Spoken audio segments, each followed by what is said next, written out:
नमस्कार व्यूअर्स और एक बार फिर से स्वागत है आपका मेरे यूट्यूब चैनल पवन खांडल होम इकोनॉमिक्स में।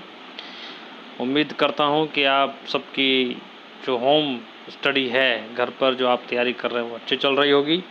और इस तैयारी में मैं आपकी पूरी मदद कर रहा हूं, पूरी मदद करने की पूरी कोशिश कर रहा हूं। और इसी उद्देश्य के साथ मैं यहाँ पर माइक्रो इकोनॉमिक्स जो क्लास 11th का सेकंड पार्ट है, फर्स्ट पार्ट है, उसके चैप्टर्स मैं यहाँ आपको पढ़ा रहा हूँ। तो इसमें सेकंड चैप्टर जो है कंज्यूमर इक्विलिब्रियम, उसी के कंटिन्यूशन में आगे का आज का ये वीडियो है। और हम आज इस वीडियो में इस चैप्टर को कंप्लीट ख़त्म कर देंगे। तो अगला, इससे पहले की जो वीडियो है उसमें हमने इंडिफरेंस कर्व, उसके फीचर्स, उसके पहले मार्जिनल रेट ऑफ सब्स्टिट्यूशन और यूटिलिटी और TU एंड MM रिलेशन, ये सब चीज़ें हमने करी। Ordinal approach, cardinal approach.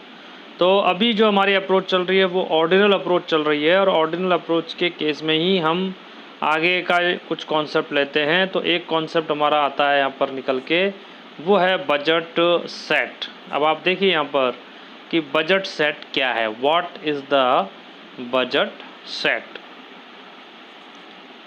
तो जो बजट सेट है, dear students, see that budget set means what is this? It is that set of all possible combinations of the two goods which a consumer can afford given his income and price in the market.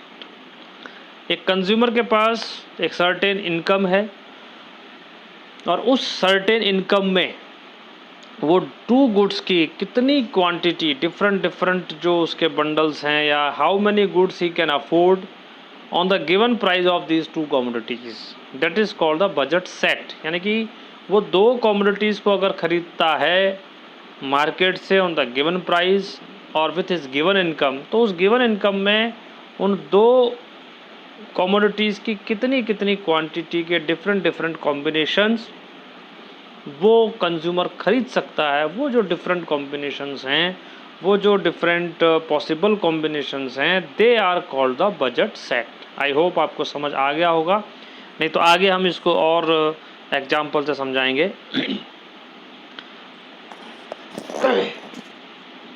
एक हमारा आता है budget line. तो budget line क्या show करता है? Budget line shows only those combinations which can purchase by consumer by spending his entire income, या by spending his entire income. On other hand, budget set are all combinations that can be afforded by his income. The bundles of budget line lies on budget line and may be below the budget line, but the bundles of budget line lies only on budget line. तो देखिए इसको हम एक example से यहाँ लेकर के चलते हैं ताकि आपको थोड़ा समझ में आ जाएगा। दो कॉन्सेप्ट मैंने बताया, इसको मैं वापस भी समझा दूंगा। एक आपको बताया बजट सेट। बजट सेट का मतलब होता है बच्चों कि जो भी कॉम्बिनेशन एक कंज्यूमर परचेज़ कर सकता है। फॉर एग्जांपल देखिए कि किसी कंज्यूमर के पास 100 रुपीज़ हैं और दो कॉमोडिटी वो बाय कर रहा है। एक की प्राइस है 5 रुपीज़ और दूसरी कॉमोडिटी है वाई, उसकी प्राइस है 10 रुपीज़।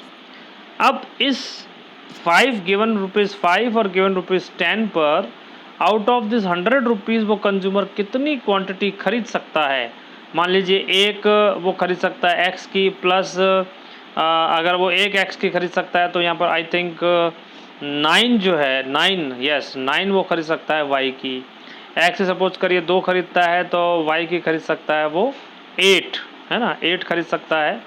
और x की हो सकता है 3 खरीद सकता है तो 3 + 8 भी हो सकता है, तो 15 + 80 तो भी हो सकता है। और ऐसे बहुत सारे कॉम्बिनेशन, सैकड़ों कॉम्बिनेशन इस तरह से बन सकते हैं जिसके जो कॉम्बिनेशंस वो कंज्यूमर खरीद सकता है। ये जो डिफरेंट कॉम्बिनेशंस होंगे कि x और y की कितनी क्वांटिटी वो खरीद सकता है, अलग अलग अफोर्ड कर सकता है, उसको हम कहते हैं बजट सेट। अब सवाल उठता है कि सर बजट लाइन क्या है? तो देखिए बजट लाइन के साथ एक कंडीशन जुड़ी हुई है। बजट लाइन भी डिफरेंट कॉम्बिनेशंस को ही यहाँ पर बताएगी, लेकिन उसके साथ एक जो कंडीशन है वो ये है कि जैसे हम वही एग्जांपल लेते हैं कि PX 5 है और PY 10 है, बट यहाँ पर एक कंडीशन ये हम लेके चलते हैं कि कंज्यूमर के 100 रुपीज़ पूरे के पूरे खर्च होने चाहिए। वही कॉम्बिनेशन जो हैं वो बजट लाइन के अंदर इंक्लूड होंगे, उसको हम बजट लाइन बोलते हैं। जैसे अगर हम इसी एग्जांपल की बात करें तो सपोज़ करिए कि अगर हम पीएक्स की 2 क्वांटिटी ले लेते हैं, तो अब वो जो वाई है उसकी कितनी हम ले सकते हैं, वाई की 9 यूनिट ले सकते हैं, क्योंकि जब वो वाई की 9 यूनिट खरीदेगा तो उसके 90 रुपये खर्च होंगे वाई पर, और 2 यूनिट इसकी खरीदेगा तो इसके 10 रुपीज़ खर्च हो जाएंगे। 90 + 10 मिलकर के कितना हो गया, 100, यानी कि पूरे के पूरे पैसे क्या हो गए, कंज्यूमर के खर्च हो गए। तो ये जो कॉम्बिनेशन होगा 2 + 9 का, ये होगा आपका बजट लाइन। अब इसमें अगर हम कहें कि 1 + 9 हो सकता है क्या, नहीं हो सकता। बजट लाइन के केस में 1 + 9 का कॉम्बिनेशन नहीं होगा, क्योंकि इस केस में कंज्यूमर के पास 5 रुपीज़ क्या हो जाएंगे, सेव रह जाएंगे, बच जाएंगे। तो इस तरह के जो कॉम्बिनेशन है वो बजट सेट में जाएंगे, जो अफोर्ड कर सकता है। वो 1 + 9 भी हो सकता है, 2 + 9 भी हो सकता है, 3 + 8 भी हो सकता है, बहुत सारे हो सकते हैं। लेकिन जो कॉम्बिनेशन बजट लाइन पर होंगे, या जो कॉम्बिनेशन बजट लाइन की अगर हम बात करते हैं, तो उसमें केवल और केवल उन्हीं कॉम्बिनेशंस को हम लेंगे जिनमें कि कंज्यूमर की कंप्लीट इनकम जो है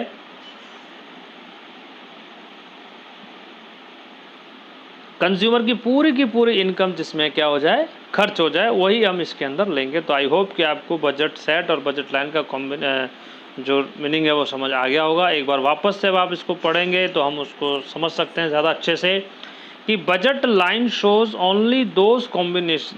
पहले हम देखते हैं वापस बजट सेट, कि budget set is the set of all possible, जितने भी वो खरीद सकता है। उसमें ये कंडीशन नहीं है कि उसके पास पूरे के पूरे रुपए खर्च होने चाहिए, जो भी कॉम्बिनेशन वो खरीद सकता है, of 2 goods which a consumer can afford given is income and price in the market. दूसरा, budget line shows only those combinations which can purchase by consumer by spending his entire income. यहाँ ये condition लगी हुई है कि यहाँ consumer की entire income क्या होनी चाहिए, स्पेंड होनी चाहिए, खर्च होनी चाहिए, और वो जो कॉम्बिनेशंस होंगे वो कहलाएंगे budget line. The bundles of budget line lies on the budget line. तो अब जो बंडल्स हैं, जो ग्रुप हैं बजट लाइन के, वो तो बजट लाइन पर आएंगे, लेकिन जो बजट सेट के कॉम्बिनेशंस हैं वो बजट लाइन पर भी होंगे और बजट लाइन के नीचे भी होंगे। बाहर तो हो ही नहीं सकते, बजट लाइन के नीचे भी होंगे और बजट लाइन पर भी होंगे। ये हम बात करते हैं बजट लाइन की। आगे हम चलते हैं, देखिए budget line, it is a graphical representation of 2 goods which can be purchase by spending entire income of consumer at given prices of a commodity. अभी जस्ट हमने बात करी कि अगर हम इसको डिफाइन करें, आप इसको नोट कर सकते हैं कि अगर हम बजट लाइन को डिफाइन करें तो बजट लाइन क्या है, it is a graphical combination या representation of all possible combinations of 2 goods which can be purchased by spending entire income of consumer at given prices of commodity। जो given prices of commodity दी हुई है, उस given prices of commodity पर जो entire combination से consumer खरीद सकता है, उसको हम कहेंगे बजट लाइन। तो बजट लाइन क्या है, बजट लाइन एक ग्राफिकल रिप्रेजेंटेशन है of all possible combinations of 2 goods that can be purchase by consumer with his entire income by spending entire income on the given price, that is called the budget line। अगर हम इसको और समझना चाहें, एक देखते हैं बजट कांस्टेंट की limits on individuals ability to consume. इस बजट लाइन को ही हम बजट कांस्टेंट भी कहते हैं, in light of the prices that must be for various goods and services. ये एक बार फिर से हम इसकी डेफिनेशन को हम देख सकते हैं कि बजट लाइन, दूसरे तरीके से हम इसको कह सकते हैं कि budget line shows all possible combinations of 2 goods that the consumer can buy if he spend the whole of his given income on his purchase at the given prices। मतलब वही है, आप किसी भी तरीके से इसके मीनिंग को समझ सकते हैं, लिख सकते हैं। ये हमारा बजट लाइन, और इस बजट लाइन को ही हम एक और नाम देते हैं, वो होता है आपका प्राइस लाइन। बजट लाइन को ही हम क्या कहते हैं, प्राइस लाइन भी कहते हैं। अब आपके सामने दोस्तों आ रही है एक बजट लाइन, और इस बजट लाइन के अंदर हम एग्जांपल लेते हैं कि मान लीजिए कि आपके पास इस एग्ज़ाम्पल में जो पैसे हैं, जो मनी है, वो 24 रुपीज़ हैं, यानी कि how much money the consumer has, he has 24 rupees. और इस आउट ऑफ दिस 24 रुपीज़ अब क्या क्या कॉम्बिनेशन हो सकते हैं, देखिए यहाँ पर दो कमोडिटीज़ वो ख़रीद रहा है, एक एप्पल ख़रीद रहा है और एक ऑरेंज ख़रीदता है। One is Apple another is orange. Apple की प्राइस है 6 रुपीज़ पर यूनिट और ऑरेंज की प्राइस है 2 रुपीज़ पर यूनिट। कितने बंडल हो सकते हैं, कितने सेट हो सकते हैं, कितने कॉम्बिनेशन हो सकते हैं, वो हम यहाँ देखेंगे। और हमें ये ध्यान रखना है कि इन सभी कॉम्बिनेशन में उसके पूरे के पूरे 24 रुपीज़ क्या हो जानी चाहिए, खर्च होने चाहिए। अब हम देखें तो सबसे पहले अगर हम बात करें, first if we talk that if the consumer spend is entire income to purchase orange, हमने यहाँ पर एप्पल लिया है एक्स एक्सिस पर और ऑरेंज लिया है वाई एक्सिस पर। Now see if consumer spend is entire income to purchase of orange, अगर वो ऑरेंज को परचेज करने में अपनी सारी इनकम को स्पेंड करता है, खर्च करता है, तो how many units he can buy. So you can clearly say that total rupees is 24 and the price of orange is rupees 2. So 24 divided by 2, then we get 12 units he can buy. तो 12 units वो by कर सकता है और 12 units का अगर हम by करते हैं तो ऑरेंज के ऊपर हम पहला पॉइंट ये 12 यूनिट्स का यहाँ लगाते हैं। एक बार बजट लाइन बनाने के लिए हम समझ लेते हैं कि अगर कंज्यूमर सारे के सारे पैसा द होल इनकम ही spend on purchasing of apple, so how many units he can buy? He can buy only 4 units. And because the price of apple is rupees 6, so 24 divided by 6, and when we do 24 divided by 6, then we get the number of units, that is 4. तो 4 units वो क्या कर सकता है, Apple की bye कर सकता है। उस केस में ऑरेंज कितने आएंगे, 0। अगर वो सारे के सारे ऑरेंज खरीदता है तो उस केस में एप्पल कितने आएंगे, 0। तो ये कॉम्बिनेशन हो गया 0 12 का और ये कॉम्बिनेशन का 4 0 का। और यहाँ पर उसके टोटल इनकम क्या हो जाती है, खर्च हो जाती है। इस केस में जो सेकंड पॉइंट हमारे को मिलेगा एप्पल के लिए वो यहाँ मिलेगा 4। अब हम जब बजट लाइन बनाएंगे, when we make the budget line, then after getting these 2 points you get the number 1 point this and you get the number point 2 this, and you make these points, and by that making, by joining these 2 points we will get the budget line. I hope आपको बनाना आ गया होगा। किस तरीके से हम budget line बनाते हैं एक बार फिर से समझ लेते हैं कि मान लीजिए कि कंज्यूमर के पास 24 रुपीज़ हैं और वो 2 कमोडिटीज़ परचेज कर रहा है। He is purchasing 2 commodities, one is Apple and another is orange. Now the price of apple is what, that is rupees 6, and price of orange is what, that is rupees 2. Apple की price 6 रुपये है और orange की price 2 रुपये है। तो अगर वो सारे के सारा पैसा खर्च करता है एप्पल को खरीदने में, यहाँ हम एप्पल ले रहे हैं एक्स एक्सिस पर और ऑरेंज ले रहे हैं वाई एक्सिस पे। Now if he buys, if he spend entire his income to purchase commodity Apple खरीदने में अगर वो सारी की सारी इनकम को खर्च कर देता है तो उसके पास कितनी यूनिट आएंगी, वो कितनी यूनिट खरीद सकता है, तो वो 4 यूनिट को खरीद सकता है। दूसरा, अगर वो सारी की सारी इनकम खर्च करता है ऑरेंज खरीदने में, तो वो कितनी ऑरेंज खरीद सकता है, वो 12 ऑरेंज खरीद सकता है। तो एक पॉइंट हमारे को मिल गया यहाँ 12 के पास ए पॉइंट और एक पॉइंट मिल गया 4 के पास ई पॉइंट। अब हम ए और ई पॉइंट को ज्वाइन कर देंगे and by this way will get the budget line. ये तो वही बजट लाइन कैसे बनाएंगे इसकी बात। अब देख लेते हैं यहाँ पर दूसरे और कॉम्बिनेशन क्या हो सकते हैं। देखिए, अगर वो एप्पल 1 खरीदता है तो 6 रुपीज़ स्पेंड होंगे और अगर वो ऑरेंज 9 खरीदता है तो 18 रुपीज़ स्पेंड होंगे। 18 + 6 कितना हो गया, 24, तो उसकी एंटायर इनकम स्पेंड हो गई। इसी तरीके से अगर वो 2 एप्पल खरीदता है तो रुपये खर्च होंगे 12 और अगर वो 6 ऑरेंज खरीदता है तो रुपये खर्च होंगे 12। तो 12 + 12 हो गया हमारे पास 24। इन the same way if you purchase 3 units of Apple, यानी कि रुपये खर्च हो गए 3 × 6 यानी 3 × 6 सॉरी, तो 18। और 3 यूनिट अगर वो खरीदता है ऑरेंज की तो 3 × 2 यानी कि 6, तो 18 + 6 हो गया 24। तो इस तरीके से हम बजट लाइन को एक्सप्लेन करते हैं। तो बजट लाइन का मतलब है कि it is a graphical representation which shows the different combinations of 2 commodities that a consumer can purchase, that a consumer can bye by given his income and the given price on the given price of 2 commodities. I hope कि आपको समझ आ गया होगा। इसको हमने table से भी show कर दिया, ग्राफ भी बना दिया, ऊपर हमने इसकी डेफिनेशन भी लिख दी। अब हम आगे चलते हैं।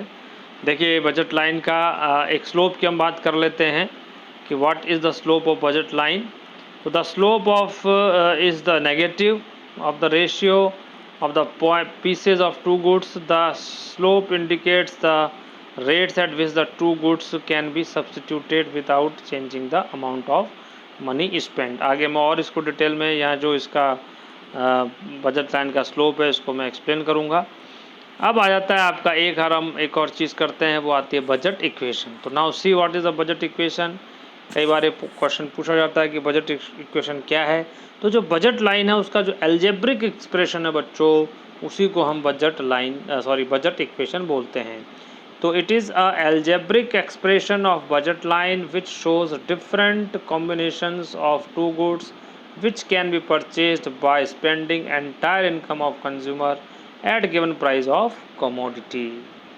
वापस से समझ लीजिए कि इट्स एल्जेब्रिक एक्सप्रेशन है किसका, बजट लाइन का, जो क्या शो करती है, डिफरेंट कॉम्बिनेशन के, किसके, ऑफ टू गुड्स के डिफरेंट कॉम्बिनेशन कौन से, विच can be purchase bye a consumer by spending is entire income at the given price of commodity. और जब हम बजट इक्वेशन लिखते हैं, when we write this budget equation, तो we write this in this way that px into qx और plus P Y into Q Y. यहाँ पर m जो है वो कंज्यूमर की गिवन इनकम है, m is the given income of consumer. This is about the budget equation. अब हम समझते हैं प्राइस रेशियो की, जो अभी हम बात कर रहे थे। We were just talking about the slope of budget line. जो स्लोप ऑफ बजट लाइन है वही प्राइस रेशियो है, या प्राइस रेशियो को ही बजट लाइन का स्लोप कहते हैं, या बजट लाइन का स्लोप प्राइस रेशियो के बराबर होता है। इसको यूँ भी समझना है, you have to understand this also that the slope of budget line is negative। Budget line का स्लोप नेगेटिव तो होता ही है। अभी हमने देखा ऊपर कि वो ऊपर से नीचे की तरफ आता है, ऊपर से नीचे की तरफ बजट लाइन आती है, दैट मीन्स कि the slope of budget line is negative. It means if you increase the consumption of one commodity then you have to decrease the consumption of another commodity. अगर आपको मैं दिखाना चाहूँ तो एक बार वापस से आप देख लीजिए, ये देखिए ये बजट लाइन का स्लोप है, स्लोप नेगेटिव है। दैट मीन्स कि if you increase the consumption of apple then you have to decrease the consumption of orange. यही नेगेटिव स्लोप दिखाता है। लेकिन एल्जेब्रिक टर्म्स में और मैथमेटिकल टर्म्स के अंदर अगर हम बात करें, तो जो स्लोप ऑफ बजट लाइन है, the slope of this budget line is price ratio. And price ratio is what? Price ratio is the ratio, price ratio is the price of the goods on the horizontal or x-axis divided by the price of the goods on the vertical axis, that is px upon py। price ratio also called marginal rate of exchange भी हम इसको बोलते हैं। this is also called the price ratio। तो the slope of budget line is what? that is op upon oq is equal to op is equal to m upon px and oq is equal to m upon py, so the slope becomes px upon py and it is the price ratio। this is called the price ratio। अब दोस्तों, and my dear students, I explain this price ratio by making the curve, and I am searching one any space where I can explain this, so let me find it। okay, this is the price ratio। यहीं आपको मैं समझा देता हूँ, ये जो लिखा हुआ है इसको मैं बिल्कुल आपको एक्सप्लेन कर दूंगा, कहीं कोई दिक्कत नहीं आएगी आपको, इकोनॉमिक समझ में कहीं प्रॉब्लम नहीं आएगी। देखिए जो स्लोप ऑफ बजट लाइन क्या है, O P upon O Q. Now what is this O P and O Q? Let's we make a small curve of budget line. Suppose this is the budget line, okay, and this is ओ।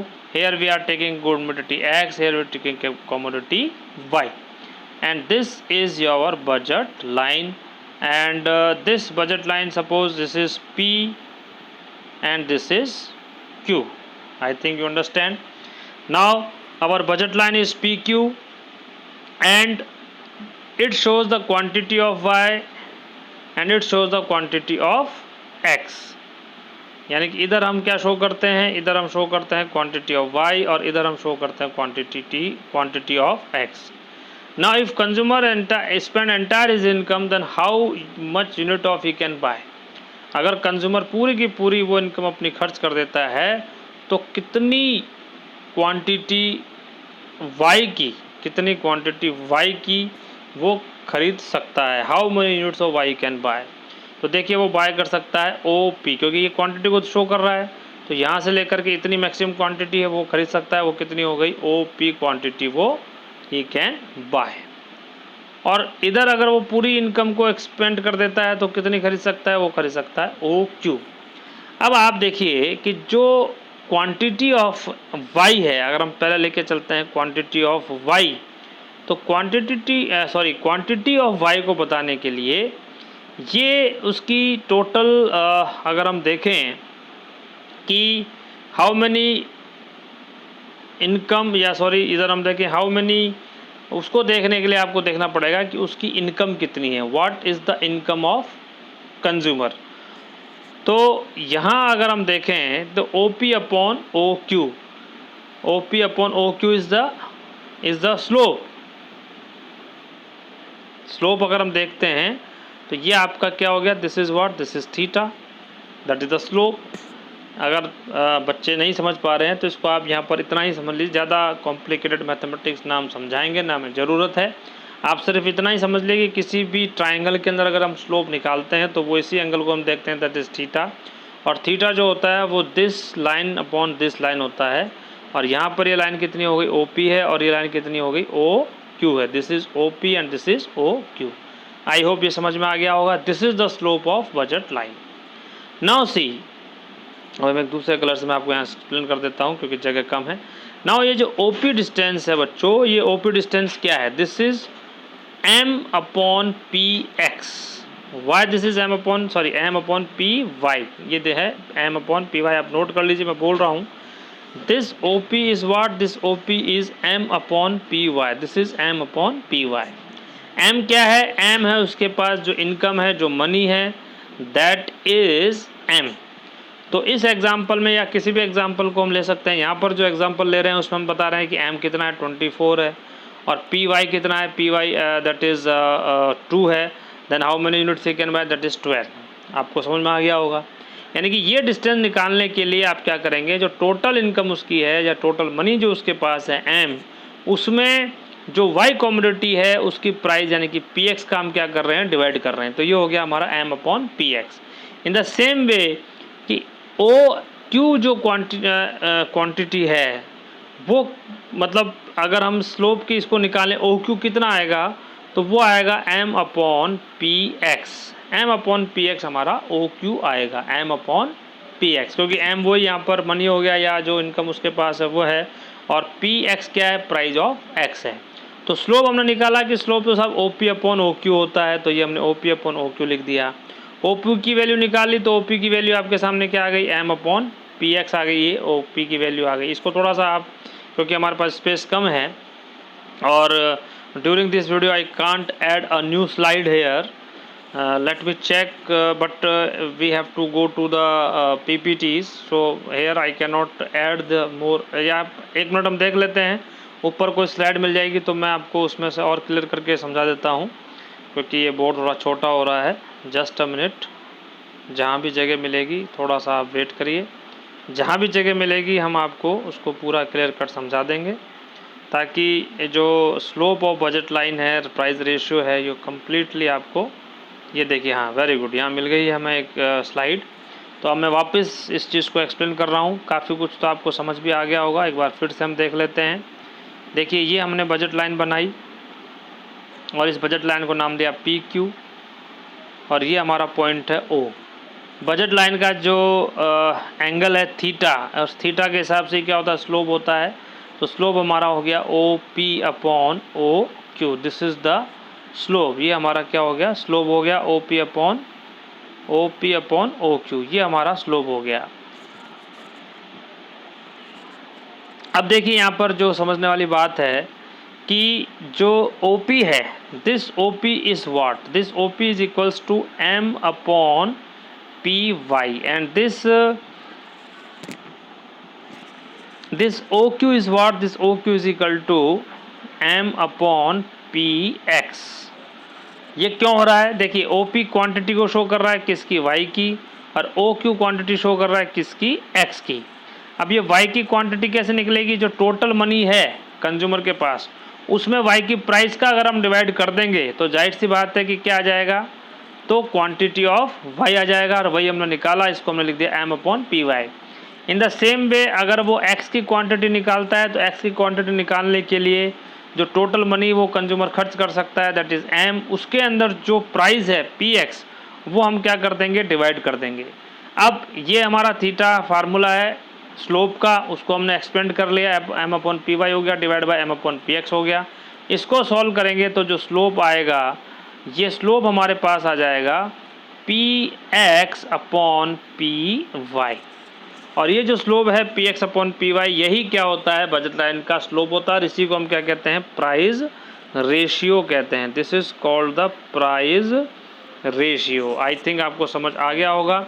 और बच्चों इसको आप यहाँ से बना लीजिए, note कर लीजिए, क्योंकि इसका जो स्लाइड है कंप्यूटर पे वो मेरे पास बनी हुई नहीं है, और मैंने इसीलिए छोड़ा है ताकि जब मैं इसको बना करके आपको शो करूं तो वो ज़्यादा अच्छे से आपको समझ आ जाए।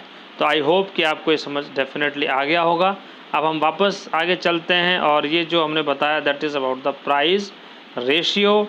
ये प्राइस रेशियो मैंने आपको समझा दिया कि द स्लोप बजट लाइन ये क्या होता है, कैसे निकला, और ये यहाँ पर इसका मीनिंग है, ये आप इसको नोट कर लीजिए। और इसके बाद ये इसको किस तरह से हमने निकाला, इसको भी हमने समझा दिया, that is about the price ratio. इसके बाद जो अगला टॉपिक हमारा आता है वो आता है budget line shift. Shift in budget line, कि बजट लाइन में शिफ्टिंग कैसे होती है। हर एक आता है रोटेशन इन बजट लाइन। तो शिफ्ट इन बजट लाइन क्या है, तो वो मैं आपको समझाता हूँ कि what is the shift in budget line. So shift in budget line is what, कि when you know that budget line क्या शो करता है। बजट लाइन ये शो करता है कि एक कंज्यूमर गिवन प्राइस पर और गिवन इनकम पर कितनी क्वांटिटी, दो डिफरेंट कमोडिटीज़ की कितने क्वांटिटी या कितने कॉम्बिनेशंस क्या कर सकता है, खरीद सकता है। ये कौन बताता है, it is shown by the budget line. Now see if we see that how can we shift the budget line। अब ये जो बजट लाइन है, ये बजट लाइन किस तरह से शिफ्ट हो सकती है। अगर ये दो केस में शिफ्ट हो सकती है। नंबर 1, पहला ये है कि अगर कंज्यूमर है उसकी इनकम अगर चेंज होगी, income of consumer if changes, then budget line will shift.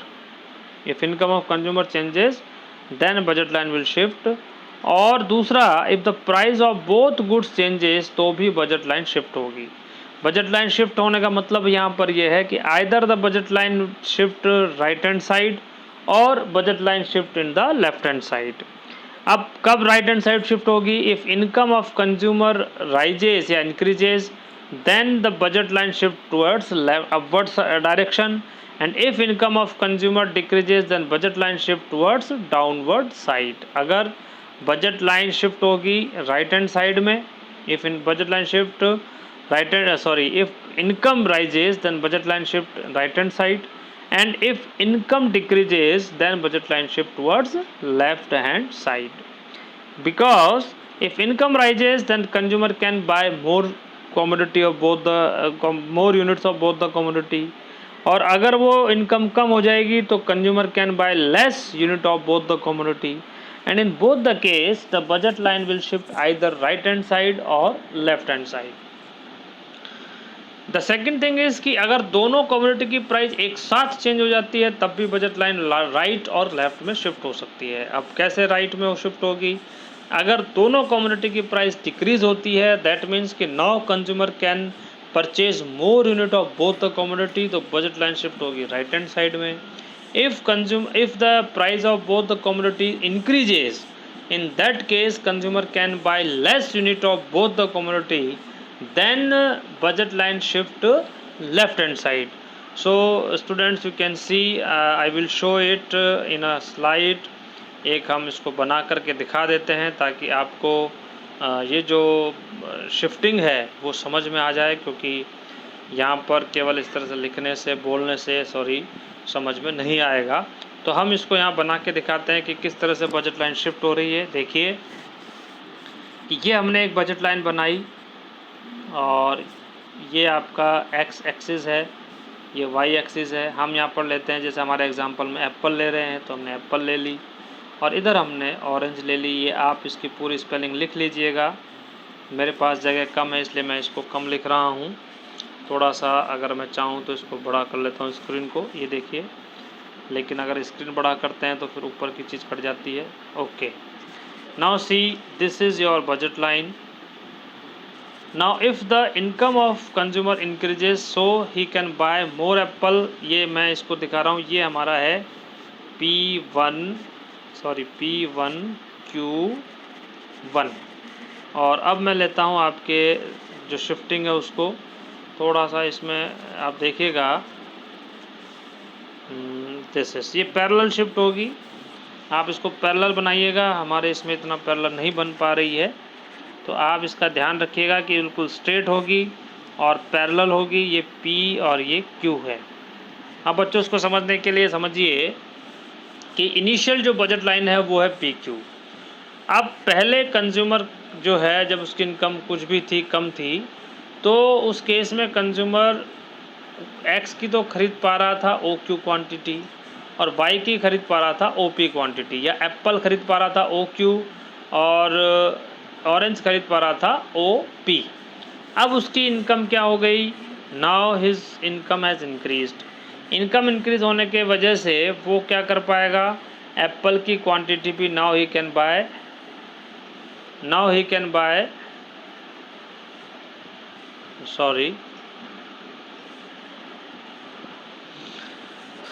चलिए इसको दोबारा हम बनाते हैं। ये आ गया है, ओके। अगर हम इनकम उसकी देखते हैं कि बढ़ जाती है, if income increases then now consumer buy more quantity of apple. अब वो ज़्यादा क्वांटिटी एप्पल की खरीद सकता है, तो वो OQ से कितनी खरीद सकता है? वो सपोज करिए कि यहाँ पर वो OQ से OQ1 क्वांटिटी क्या कर सकता है? खरीद सकता है। इसी तरीके से जो ऑरेंज है उसकी भी क्वांटिटी वो OP से कितनी ज़्यादा खरीद सकता है? सपोज करिए OP1 खरीद सकता है। तो दोनों पॉइंट क्या हो जाएंगे? आगे की ओर शिफ्ट होंगे और हम इनको मिलाएंगे तो एक पैरेलल लाइन ऊपर की तरफ जाएगी। दैट मीन्स कि budget line right hand side में शिफ्ट होगी, and this is called the shifting of budget line. In the same way if the income of consumer decreases then budget line will shift towards left hand side. अगर income of consumer decrease होती है तो budget line हमारी किधर shift हो जाएगी? Left hand side में shift हो जाएगी। ग्रीन लाइन को हम मान लेते हैं, एक मिनट, ये आपको समझ आ जाएगा। यस, ये देखिए, ये अगर कंज्यूमर की इनकम कम होती है तो budget line left hand side shift होगी लाइक दिस। ये budget line left hand side shift हो गई, इसको हम नाम दे देते हैं P2 and this is your Q2। क्योंकि now the consumer can purchase less quantity of both Apple and orange, तो जो लाइन है वो क्या हो जाएगी? नीचे की तरफ शिफ्ट हो जाएगी। आई होप आपको समझ आ गया होगा। यही सेम केस लगेगा अगर एप्पल और ऑरेंज दोनों की प्राइस क्या हो जाए? घट जाए, डिक्रीज हो जाए। तो क्योंकि अब डिक्रीज प्राइस दोनों की डिक्रीज हो जाएगी, तब भी वो ज़्यादा क्वांटिटी खरीद सकता है, तो भी राइट हैंड साइड शिफ्ट होगा। और अगर प्राइस बढ़ जाती है दोनों कमोडिटीज़ की, यानी कि एप्पल और ऑरेंज की, तब भी कंज्यूमर उनको क्या कर पाएगा? कम खरीद पाएगा, इसलिए वो budget line left hand side में शिफ्ट होगी। This is called the shifting of budget line. इसको हम कहते हैं shifting of budget line, and it happens in the case when you can see when income of consumer changes either increase or decrease। और दूसरा हमने इसमें बता दिया प्राइस का। अब एक कॉन्सेप्ट आता है और वो कॉन्सेप्ट है आपका that is about the you can see that is about rotation of budget line. अब बजट लाइन का रोटेशन क्या है, इसको भी हम समझ लेते हैं। What is the rotation of budget line? अभी हमने देखा कि कंज्यूमर की दोनों कमोडिटी की प्राइस अगर चेंज होती है तो बजट लाइन में शिफ्ट होता है। लेकिन सपोज करिए कि केवल एक ही कमोडिटी की प्राइस क्या होती है? चेंज होती है, तो उस केस में बजट लाइन क्या होगी? शिफ्ट होगी। फॉर एग्ज़ाम्पल, अपने इस एग्जाम्पल में हम ले लेते हैं कि x जो है, यहाँ पर हम x ले रहे हैं कमोडिटी, x की प्राइस क्या हो गई? कम हो गई। The price of X has decreased. अब प्राइज ऑफ एक्स डिक्रीज होने के कारण क्या होगा कि consumer can buy more quantity of X की ज़्यादा क्वांटिटी वो क्या कर सकता है? बाय कर सकता है। तो जो वाई पर जो पॉइंट है वो तो सेम रहेगा, वो चेंज नहीं होगा, लेकिन जो एक्स का पॉइंट है वो क्या हो जाएगा? शिफ्ट हो जाएगा, वो राइट हैंड साइड शिफ्ट होगा अगर प्राइस कम हो गई एक्स की। और अगर एक्स की प्राइस मान लीजिए कि एक्स की प्राइस हम मान लेते हैं कि बढ़ गई, तो अब वो x की क्वांटिटी पहले से क्या कर पाएगा? कम खरीद पाएगा। इसको कहेंगे लेफ्ट साइड में रोटेशन ऑफ बजट लाइन। इसको this is called the it would be called the rotation of budget line in the left side. ये बजट लाइन का लेफ्ट साइड में रोटेशन हुआ। तो यहाँ ये समझने की बात है कि अगर दोनों कमोडिटी की प्राइस में चेंज होता है, चाहे बढ़े या घटे, या तो दोनों बढ़े या दोनों घटे, अगर दोनों कमोडिटीज़ की प्राइस में चेंज होता है तो बजट लाइन जो होगी वो क्या होगी, शिफ्ट होगी। किधर शिफ्ट होगी? अगर प्राइस कम हो गया तो राइट हैंड साइड शिफ्ट होगी, और अगर प्राइस बढ़ गया तो वो लेफ्ट हैंड साइड शिफ्ट होगा। लेकिन ये कहलाएगा शिफ्टिंग। लेकिन अगर किसी एक ही कमोडिटी की प्राइस चेंज होती है, दोनों की नहीं हो रही है, किसी एक की अगर प्राइस चेंज होती है, जैसे यहाँ इस एग्जांपल में मान लेते हैं कि x की प्राइस चेंज हो रही है, तो उस केस में क्या होगा कि y वाला जो पॉइंट है वो तो सेम रहेगा और x का पॉइंट जो है या तो लेफ्ट या राइट की तरफ रोटेट होगा। This is called the rotation of budget line. कि अगर x की प्राइस कम हो गई तो राइट साइड में रोटेशन होगा, क्योंकि वो x की ज़्यादा क्वांटिटी खरीद सकता है, और अगर x की प्राइस बढ़ गई तो लेफ्ट साइड में रोटेशन होगा, क्योंकि वो अब x की क्वांटिटी कम खरीद सकता है। तो this is about the rotation of budget line. I hope आपको समझ आ गया होगा। इसी रोटेशन को हम y के लिए भी समझ सकते हैं। We can understand this rotation for the y। तो y के लिए अगर हम इस रोटेशन को समझते हैं, we understand the rotation for y, तो इसको थोड़ा सा हम क्या करते हैं कि और आगे बढ़ा देते हैं ताकि हम इसको y को समझा सकें। थोड़ा सा टाइम लग रहा है लेकिन नो प्रॉब्लम, ताकि ये कम से कम बजट लाइन हमारा इसी वीडियो में ख़त्म हो जाएगा। अब देखिए कि अगर y की प्राइस बढ़ जाती है, if price of y increase, so now the consumer can purchase less quantity of y। तो वो कंज्यूमर क्या करेगा, y की कम क्वांटिटी खरीद पाएगा। कम क्वांटिटी खरीद पाएगा, दैट मीन्स कि now the point you may draw like this here, this is P1 and now this is the less quantity of Y that a consumer can buy.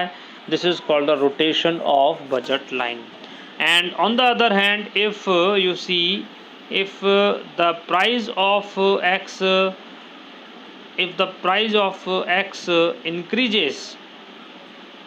decreases, then now the consumer can buy more quantity of Y। अगर Y की price घट गई तो consumer जो है y की, ये देखिए बच्चों, इसको सीधी लाइन बनाना थोड़ा, क्योंकि हमारे पास उतना स्कोप नहीं है। तो ये इस तरीके से क्या होगा, ये P1 मान लेते हैं इसको, या P2 मान लेते हैं इसको, P1 मान लेंगे, तो उसकी क्वांटिटी बढ़ जाएगी अगर y की प्राइस घट जाती है। तो इस तरह का जो मूवमेंट होगा बजट लाइन का, उस मूवमेंट को हम बोलेंगे रोटेशन ऑफ बजट लाइन। तो आई होप आपको यहाँ तक समझ आ गया होगा। तो दोस्तों एंड माय डियर स्टूडेंट्स, और जो भी कोई ये वीडियो देख रहे हैं, उन सबको आई होप कि सारी चीज़ें समझ आ गई होंगी। मैंने पूरा एफर्ट किया है कि इसको बोर्ड पे जिस तरह से समझाते हैं उसी तरह से मैं समझाऊं। अब इस चैप्टर का, जिसका नाम कंज्यूमर इक्विलिब्रियम है, माइक्रो इकोनॉमिक्स का सेकंड चैप्टर क्लास 11th का, इसका एक टॉपिक और बचता है, वो बचता है consumer equilibrium with the help of indifference curve. उसको मैं अपने नेक्स्ट वीडियो में उसको मैं बनाने जा रहा हूँ। तो आप मेरे साथ बने रहिए और मेरे चैनल को शेयर, लाइक और सब्सक्राइब ज़रूर करिए। Thank you.